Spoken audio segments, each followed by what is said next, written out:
This is my video log for Centipede week or sprint 4. Picking up what I forgot to do last week, I added in the strategy pattern for the blaster controls. So if we take a look at blaster.h, you'll notice that there's a new member variable of blaster, and that's pointed to a blaster controls type. If we go over to our blaster controls.h file, we can see that this is the base class for our strategy. It has the default virtual update function, which our different types of controls can override.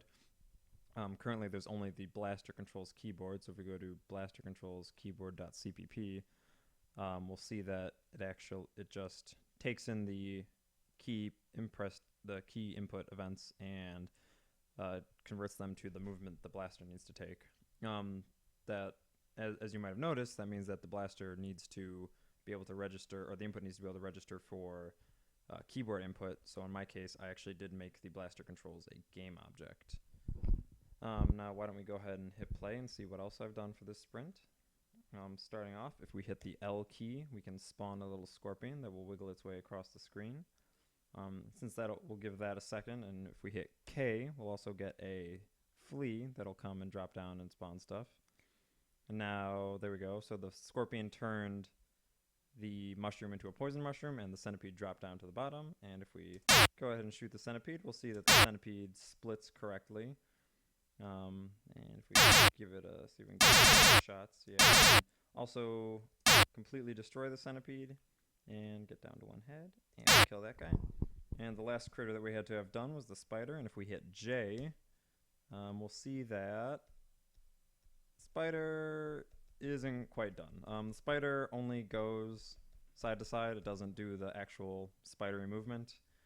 Didn't have time for that. Simple as that. Other things that I didn't fully complete were the flea doesn't die when you shoot it. So it doesn't do the shoot it once, it speeds up. Shoot it again, it dies.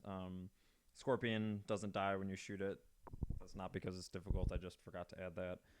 And though the spiders do die when you shoot them, so at least I put that in. Though it doesn't track what the distance is from the blaster when you shoot it. Nothing is particularly interesting about any of the critters. If we go to our centipede, though, the centipede splitting is fairly interesting, though it's not particularly complex. Go to our centipede head. The way I implemented it should be fairly straightforward. Though when a centipede segment gets hit, it calls this, or let's go to the base class, centipede.h. It calls this promote function. Promote destroys the centipede segment and replaces that segment with a new head segment. The head segment is constructed using this copy constructor that I've added. So what it'll do is it'll take, let's see if we go to centipede head and we go to our copy constructor.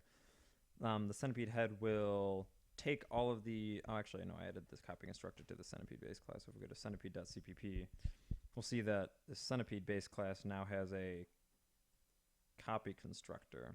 And in this case, the copy constructor actually takes all the internals of the old guy and it gives it to the new guy. So the new guy will start in the same position and it'll be in the middle of the same movement. So that'll prevent things getting out of sync.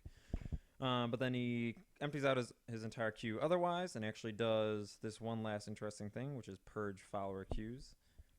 If we go to purge follower queues, also in centipede.cpp, what it does is actually explained in the header. So I'm not going to explain it here. This is all explained in fairly detail, but this is something important that I found for making the centipede splits work.